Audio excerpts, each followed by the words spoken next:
promoting a healthy environment. It's the air we breathe. Clean, safe water. Responsible management of our natural resources. We protect and restore for a sustainable future. Environment matters. It's fun and you get to learn new things. Celebrating Earth Day 2017 with some hands-on learning. Plus, this is an opportunity hopefully to get the message out more to emergency managers. It's big in the boating community already. a network of stream gauges that's providing real-time water data to scientists and researchers is available to the public and as close as your smartphone. Hello everybody and welcome to another edition of Environment Matters. I'm Greg Adolphson. But first, we'd like to offer congratulations to our friends in Huntington for taking top honors in the America's Best Communities competition. Huntington was one of 8 finalists in the 2-year competition that started with roughly 350 small cities and towns vying for the title and the $3 million grand prize. The aim of the competition was to inspire revitalization and growth in small towns and rural communities across the country. Huntington was recognized for its plan to become a gateway for revitalization in the Appalachian region. The city's Huntington Innovation Project, or HIP, plan aims to transform distressed neighborhoods where the old manufacturing and coal sector economy has declined into hubs for advanced manufacturing, innovative creator spaces, and entrepreneurial incubators, healthcare businesses, and green community improvements, all connected by high-speed broadband internet. The project looks to revitalize brownfield properties, eliminate blight, and focuses on the city's Fairfield, Highlawn, Central City, and Westmoreland neighborhoods. In a statement following the win, Mayor Steve Williams said, "We have been aggressive with our aspirations. Our people believe in the direction we are taking with our community's revitalization plan, and because of that, they have embraced our commitment to transform Huntington and the broader Appalachian region for the next 50 years. We make no little plans in Huntington. We aspire, we believe, we commit." The competition was sponsored by Frontier Communications, CoBank, Dish Network, and the Weather Channel.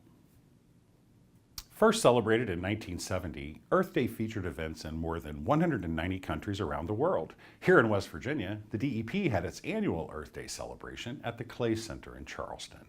The DEP's Jake Glantz was there and joins us with that story. Greg, more than 300 grade school students from around the region got a chance for some hands-on lessons in protecting and preserving the environment that we all share.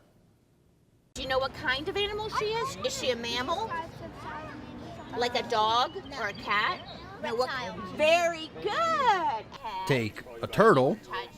No, we don't have poisonous frogs here in West Virginia. Add a frog or two and maybe a salamander for good measure, and you've got a recipe of getting and keeping the attention of some 4th and 5th graders. Along with the Life in the Stream exhibit, this year's Earth Day celebration at the Clay Center featured all sorts of demonstrations, like the DEP's Solar Dollhouse and Solar Racetrack. Do you guys know where this racetrack gets its power from? It's a solar racetrack. It gets its power from the sun. If you press it halfway, it goes about not that fast, but if you press it all the way down, it goes flying. The DEP's annual Earth Day celebration is a chance for kids to experience the environment in ways that might not be possible in the classroom. We are so excited to be here. It's really great to be able to get hands-on, especially during Earth Day. It's really hard for us to get these kinds of things organized at a school, so to be able to have people from the DEP teach our kids, it not only gives them the ability to get hands-on with all of the really great things of the environment, it also shows them that you can get a job or a career in the environmental field, and that you get to be able to do really cool things and learn a lot of really cool stuff. And the students agree. I like it because it's fun and you get to learn new things. It's really cool. I like it, and I feel like I'm learning a lot of stuff. Organizers say this is the largest turnout they've seen in recent years, and planning is already underway to make next year's celebration even bigger and better. The event is organized by the DEP's REAP and Make It Shine programs. For more information, you can visit our website, dep.wv.gov. For Environment Matters, I'm Jake Glantz. Thanks, Jake. It was a similar message aimed at a slightly older audience at Marshall University. The annual celebration was held on campus in Huntington recently and featured information booths, plant sales, and organized tours of the university's Green Trail, which shows off several Marshall Green projects like rain and butterfly gardens and the living green roof on the Science and Engineering Complex. We try really hard to convey the idea that every day should be celebrated like Earth Day. It's a big part of what we do. In fact, one of the things that we have done is we've put together a Green Challenge calendar, which starts the week of Earth Day and runs all the way through our community sustainability fair on May 20th. And it lists a whole bunch of community events that are related around green initiatives and green efforts. The whole community is involved, and that's what makes the difference. When you can get everyone working together to make positive change, it has a lasting impact. Food waste is one of the biggest single components in municipal solid waste. On average, a family of 4 in the U.S. wastes more than 1,100 pounds of food a year. And once in the landfill, that food waste gradually breaks down to form methane, a powerful greenhouse gas more than 20 times more potent than carbon dioxide. But on the campus of West Virginia University, they're doing something about it. According to a recent audit, since 2012, WVU resident dining centers have reduced the amount of waste generated per meal by 15%. That amounts to 59,000 fewer pounds of waste sent to landfills each year.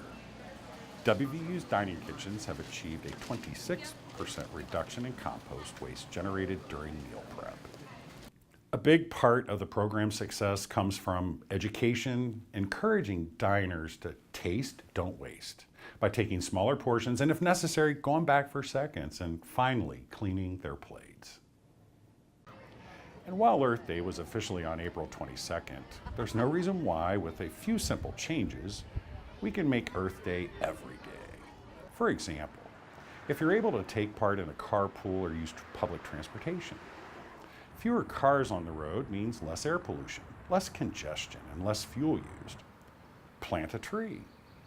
Trees absorb carbon dioxide and, when located properly, can shield your house from the summer sun, reducing cooling cost and energy demand.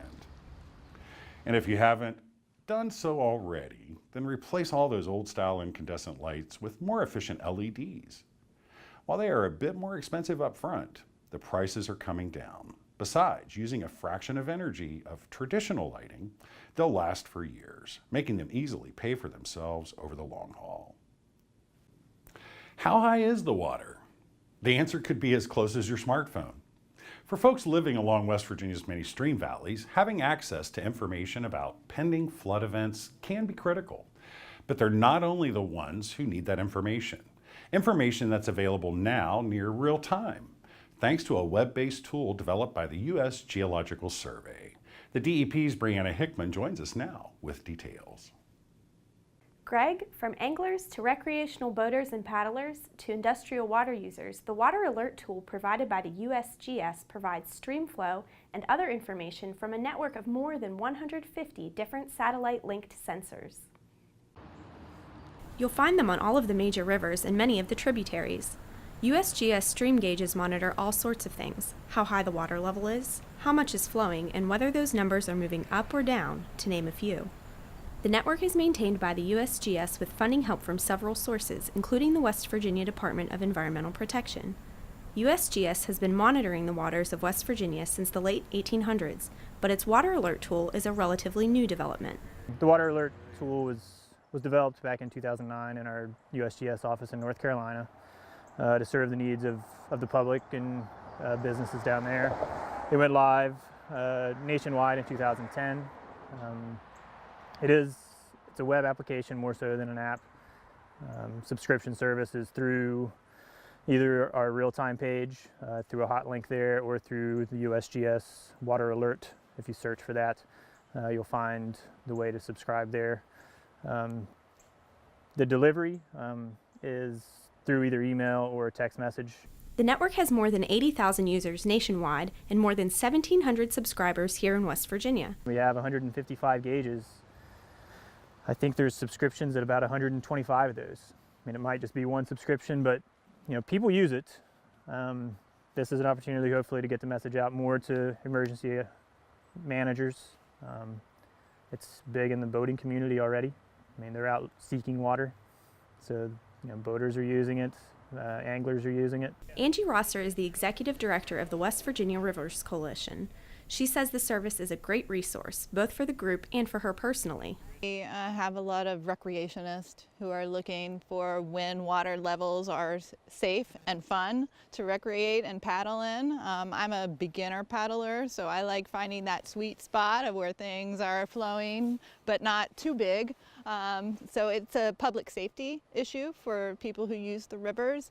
It's also a public safety issue for people like me who live along the Elk River and other rivers. We have lots of people, by virtue of our terrain, that live along these rivers and depend on these gauges to let us know about flood stages. The night of June 23rd, I had no power, but I had my phone charged, and I was glued to the instant live alerts of what was happening right here at Queen Shoals. It was my lifeline that night, and it was informing my decisions of, do I stay, do I go, what's happening with the roads, what's happening to the rivers, when will that crest come.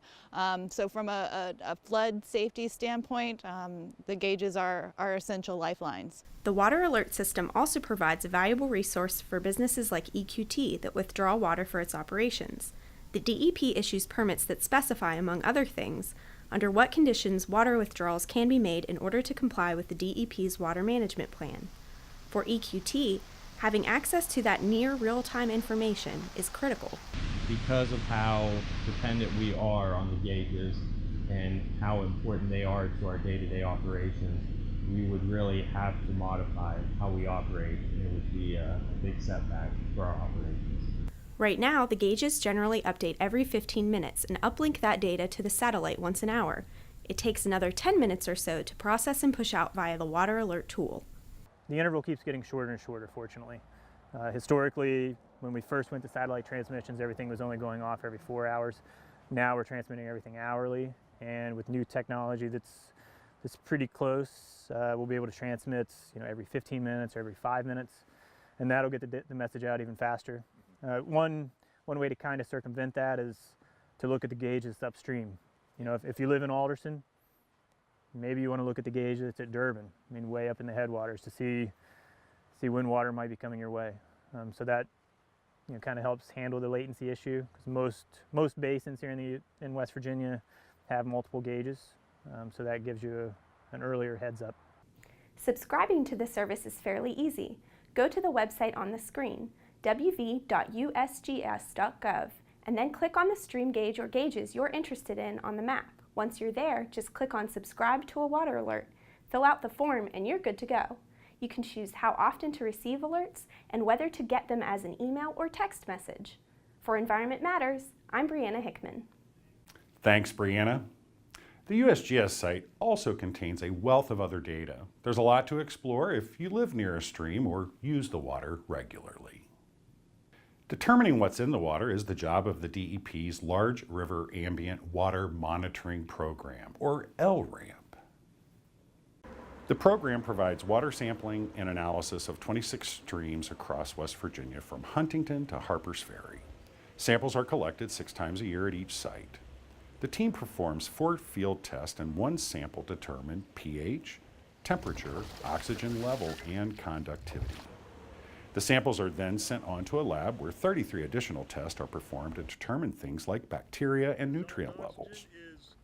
Data collected from some points go all the way back to the 1940s, which allows the DEP to analyze water quality trends over several decades. The program is funded through general revenue. Sampling the waters of our state, as these 2 gentlemen behind me are doing right now, is really important for several reasons. First of all, there are laws, federal and state, about discharging into the waters of the United States, and we have to make sure that our state is in compliance with those laws. Second of all, people swim, fish, and do all kinds of aquatic activities in our waters, and we want to make sure that the waters are acceptable for the people of the state and safe for the people of the state. Testing is done all year round, even if it's below freezing and the water is running high. In those cases, for safety reasons, the sampling is usually done from a bridge over the stream rather than having the crew wade out into swift water. The testing procedures remain the same, and the data collected is invaluable in providing confidence that our water is safe or what needs to be done to correct any potential issue. The environmental impacts of abandoned pre-law mines abandoned prior to environmental regulations of 1977 that required operators to reclaim mined areas after operations were completed cannot be understated. From dealing with underground fires like our recent stories from Broken Run, to dangerous high walls and open mine portals, to acid mine drainage polluting streams, the DEP's Office of Abandoned Mine Lands and Reclamation keeps busy with its efforts to clean up and restore these damaged properties. The DEP's Terry Fletcher has the story of one such recently completed project in Tucker County. It's called Tub Run, and the view here today looks nothing like it did just a few years ago. This was pretty much a barren landscape all along this surface mining operation.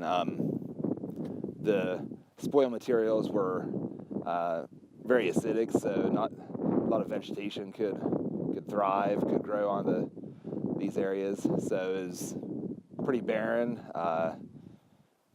Wind conditions could make it really dusty. Also, the surface water was popping out in seeps and destroying a lot of the streams. And that surface water also, we think, was going underground into the underground mine workings and coming out downslope, very acidic. Located on a high plateau in the Allegheny Mountains just a mile from Blackwater Canyon and about 6 miles from Canaan Valley, work on the project began just over 5 years ago. Because of the higher elevation, crews had to deal with a shortened construction season, so the project was split into 2 phases. We had quite a bit of dangerous high wall. I think we had almost 20,000 linear feet of high wall that we backfilled. Also had 29 acres of refuse that we covered. That refuse was tested by the U.S. Forest Service, and it was high in arsenic, so a lot of potentially dangerous impacts to anyone on the property. The project was completed in late 2015 at a cost of over $4.6 million. In addition to backfilling the nearly 4 miles of dangerous high walls and covering areas of toxic mine spoil, crews filled in several hazardous pits and impoundment, along with 5 collapsed mine portals. Those mine portals were leaking up to 100 gallons of acid mine drainage every minute, potentially entering the underground mine workings of the adjacent Kempton Mine Complex, another AML project that was completed several years ago. We think that most of the surface mining here was conducted in the 1930s, 1940s, based on records from the U.S. Forest Service from their mine leases. And underground mining, although in a lot of the project there were no openings, but the surface mining came into very, very close to the underground mining that occurred earlier than that, probably in the 1920s, possibly earlier than that also. The project spans nearly 180 acres.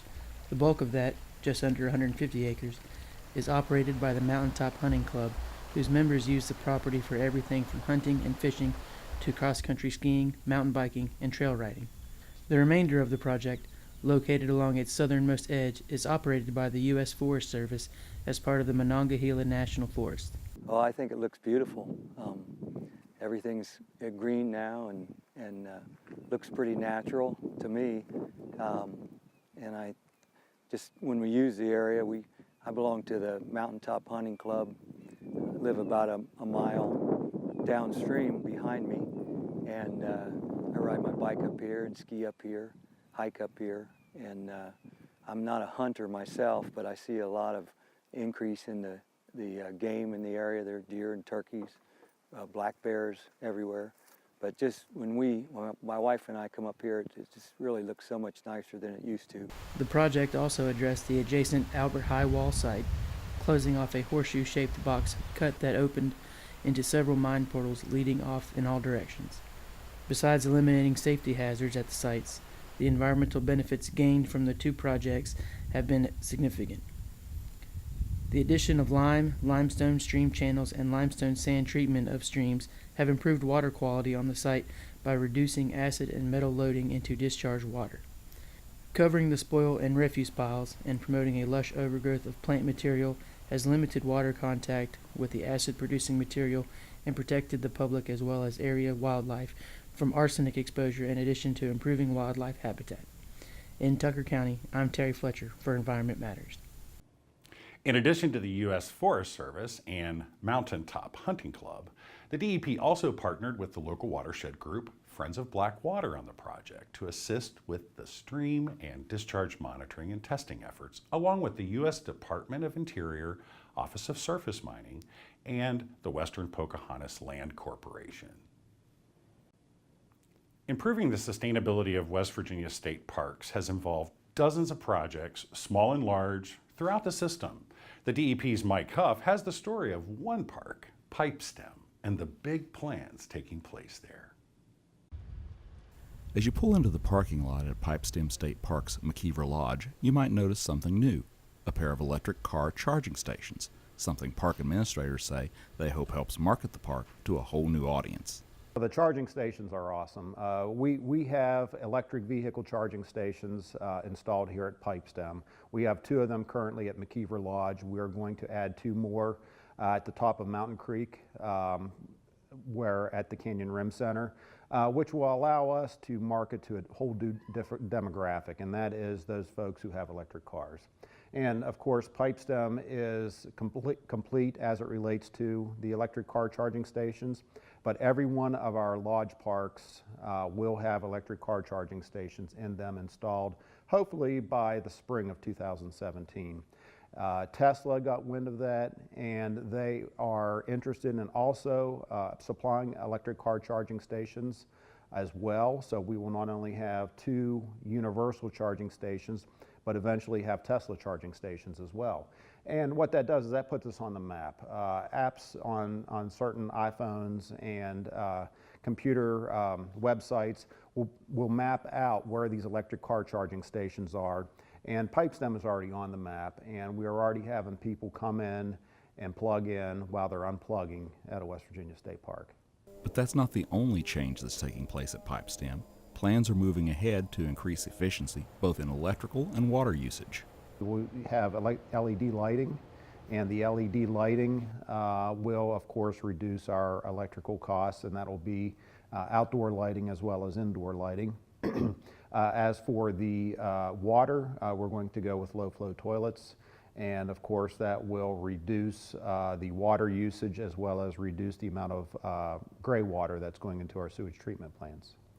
The park also plans to expand its recycling program, not just for park staff, but for guests as well, something more and more folks who travel green are looking for when picking a destination.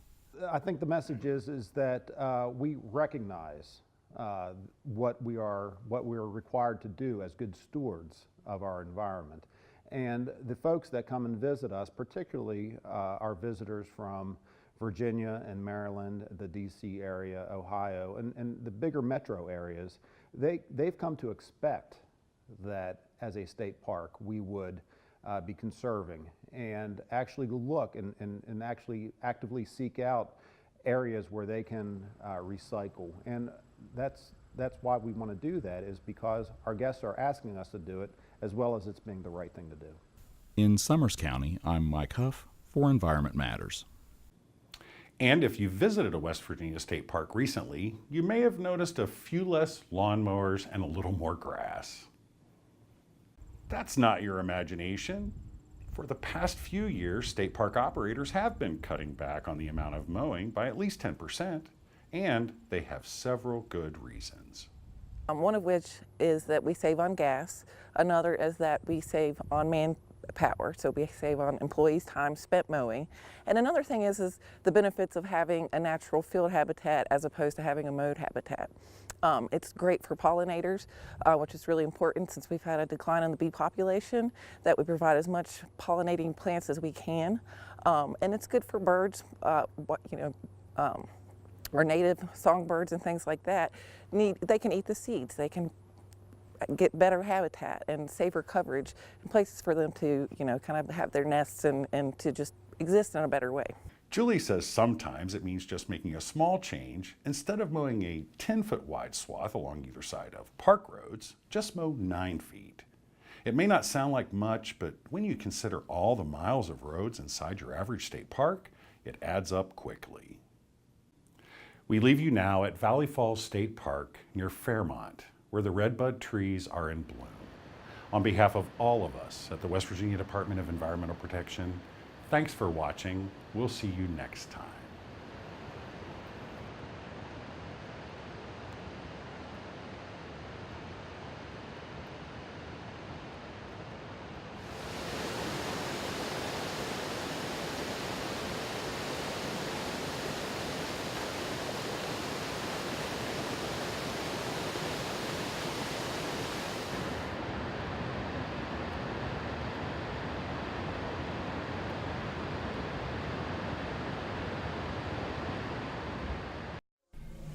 More than 800 people with one mission, promoting a healthy environment. We are the West Virginia Department of Environmental Protection.